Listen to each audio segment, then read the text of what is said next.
Ex-Super Eagles star, Mutiu Adepoju, has bared it all on his childhood and his career in Spain, which spanned for 8 years.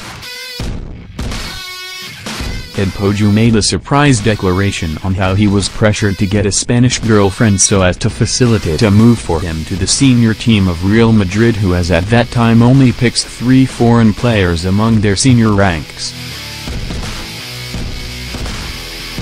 In a lengthy interview with Mutiu Adepoju gave fans a rare opportunity to have an insight on his childhood, experience in the Super Eagles, marriage and other issues. Read full interview adapted from Punch below. What are some of the most memorable experiences of your childhood? I was born into a loving family and we were brought up very well. I grew up in Ibadan. As I was growing, I had so many notable moments. One of them was when I began to play for the national team. What lessons did your father teach you that have been helping you over the years? My upbringing was very good. My parents instilled discipline in us and made sure that we didn't go astray. We were taught to be humble and kind to people, and I have been abiding by that all through my life. What childhood pranks do you recall playing? I cannot recall much at the moment, but I remember that I used to sneak out of the house to play football. At what point did you know that you wanted to become a footballer? Right from when I was in primary school, I loved football so much. I used to play with my friends in the neighborhood and also in school. When I got to secondary school, I started developing more interest in the sport and I was part of the school's team during my time. Did your parents support your football career? Yes, they actually supported my career. They didn't disturb my football activities, and by the time I began to represent my secondary school, they supported me totally. I never had any problem with them. Can you recall the first time you played football professionally? I wouldn't say playing for Femo Scorpions, Iruwa, Oyo State, was professional enough. I also played for Shooting Stars, Ibadan, and that was when I knew that in the long run, I had to travel abroad and go professional. I also played for the national under-20 team, Flying Eagles. After that, I went to Julius Berger, Lagos, where I stayed for a few months. You played for Real Madrid's junior team. How do you feel that you did not have the opportunity to play for the club's senior team? I was signed by the second team of the club. Being a young player, I couldn't have gotten into the first team just like that. As a matter of fact, only 3 foreigners could play in the team at the same time. After spending 2 years there, I was supposed to be promoted to the senior team, but unfortunately, it couldn't be because there were already 3 foreigners on the team. After 3 years, I was transferred to Racing de Santander. I spent 4 years there before I was later transferred to Real Sociedad, where I also spent 4 years. From there, I went to Saudi Arabia and I played with Salamanca. You spent over 20 years in Spain. What are some of the highlights of your time there? I had good times at all the clubs I played with and I was very active. Read also, Barcelona defeat Villarreal 5-1 in entertaining La Liga clash. Weren't you tempted to take a Spanish wife while in Spain? Not at all. While I was in Madrid, I was advised to date Spanish girls so as to aid my chances of getting into the senior club, but I refused to do that. Before I traveled to Spain, I was already in a relationship with the lady who later became my wife. When was the first time you played for the national team? That was when I was with the U20 team in Saudi '89. During the qualifying games for the competition, I was the highest goal scorer and I helped Nigeria to qualify. My first game with the team was played at the Adam Azingba Stadium in Ibadan. Before then, I was with Shooting Stars and I was the highest goal scorer there too, scoring 5 goals in 6 matches. In one of the games, I actually scored a hat-trick. How would you describe your experience during your time in the national team? It was a great experience and it was a very heartwarming thing for me to represent the country. It is humbling that out of over 100 million people, I was chosen to play for the country. I was also able to play in 3 World Cups and 3 Nations Cups. I feel privileged being able to do all that and I am proud to be a Nigerian. What are some of your notable moments while playing for Nigeria? I have so many of them. At the semi-final game of Saudi '89, when we played against USA, I scored 2 goals and it was a very great moment for me. In Senegal, at the 1992 African Cup of Nations, we won the bronze. It was also a memorable moment for me. Also, being in the team that qualified Nigeria for the 1994 World Cup was another heartwarming time for me. That was the first time that Nigeria would play at the World Cup. What are your thoughts on Nigerian football at the moment considering that the World Cup is around the corner? Looking at the ongoing preparation for the World Cup, I think the players have done pretty well. I think they are on the right track and if everything goes according to plan, they should be able to do well at the competition. Do you think the team is making adequate preparation?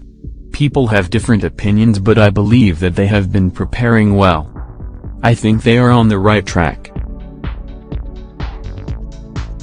How would you describe your experience as the administrator of the Kwara Football Academy? I was able to work with a lot of young players and I already had some experience, having managed Shooting Stars. In everything that you do, it is important to learn and I learned a lot to be able to do my job well. This helped me in terms of making decisions. It was a great time. How did you feel when your contract wasn't renewed by the Kwara state government? I knew that I couldn't stay there forever. At some point, I would have to leave. I didn't feel anyhow when the contract wasn't renewed though I always tried to do my best while I was there. Even if I wanted to continue on the job, if the owners of the club didn't want me there, it wouldn't have made much difference. I just had to move on. It was the end of an era for me. What are the challenges mitigating against the development of the local league? There are so many challenges. One of them is poor funding. There are also poor facilities and equipment. However, I think that the league can be developed if all stakeholders work together and are committed. If all the facilities can be put into good shape, the fortunes of the league will definitely change for the better. Do you think Nigerians are watching local league matches? If people are not interested in watching, I believe that has to do with what is being offered. If they like what you give them, they would embrace it. If people are entertained and they get value for their money, they would turn to the local league. Football is entertainment and if people enjoy what you offer, it wouldn't matter whether the game is played in Europe or in Africa. What we have not done is to take time to know what people really want and offer it to them. What are some of your most notable moments while you managed Shooting Stars? The most notable was when we got promotion from the 2nd division to 1st division in my first year then. We were looking forward to do more but that was not to be due to some reasons. What does being a La Liga ambassador entail? I promote La Liga and I represent them at events to give them more visibility in Nigeria. I have been doing it by attending events. Did you train specially to be able to score goals with your head? It was something I had been doing since I was in secondary school. Back then, I could knock a ball no matter how high it was, while my mates would be struggling to do the same thing. They used to call me Coconut Head then. As time went on, I began to develop the skill until I was proficient at scoring goals with my head. Out of all the 3 World Cups you played in, which was your most memorable? USA 94 was a memorable one because it was the first time Nigeria would participate in the World Cup. Personally though, France 98 was my most memorable World Cup. Who were you closest to in the team? I was very close to everybody in the team, but I was closest to Ike Shoranmu, Finidi George and Emmanuel Amunike. What are some of the personal qualities that helped you in the course of your career? Apart from the talent and the training, discipline also played a very important role. No matter how good you are, you should have self-discipline, otherwise, you would go astray. What do you think are the most pressing challenges in the industry? We need good facilities and equipment. Sadly, players have to rely on equipment that are not in good condition. Is there anything you had to stay away from during your active career that you now enjoy doing? Nothing was taken away from me while I was playing. I never drank or smoked. There is nothing I do now that I was not doing when I was playing. What are some of the most challenging moments you have encountered? That would be when I lost my mother. I was in Spain then and it was a very challenging time for me because I was very close to her. What is your advice to the team going for the World Cup? They should realize that all matches are different, so they should strategize differently for all their games.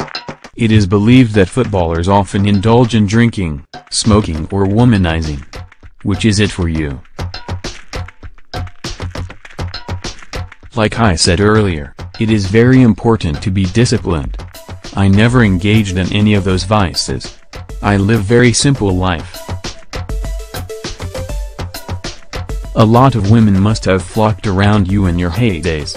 How did you handle your female fans? I had no problem with that. I concentrated totally on my career and my family. Apart from football, what other interests do you have? Football is all that I know how to do and that is all I am involved in. What do you spend your time doing now? I spend my time doing a lot of things. I am the La Liga ambassador in Nigeria and I am also involved in a number of sporting activities. I also spend time with my family in Spain. Is there anything you would love to accomplish that you haven't been able to? I am fulfilled with what I have achieved in football. However, in life, one shouldn't stop dreaming as there are always things to achieve. I believe I still have a long way to go. Are you open to leading any of the associations in the industry such as NFF? I don't know yet. What are the qualities that attracted you to your wife? I was wowed by her simplicity and intelligence. Was it love at first sight? Yes, I think so because immediately I met her, I knew I would marry her. How do you cope without being with your family? It could get lonely at times, but since I have activities that I am involved in that take my time, that helps. Are any of your girls involved in sports? I have 4 daughters and they all play basketball. My second daughter is in the US and she plays for her university there. My last daughter also plays in Spain. Considering that you have 4 female daughters, do you sometimes get snide remarks from people?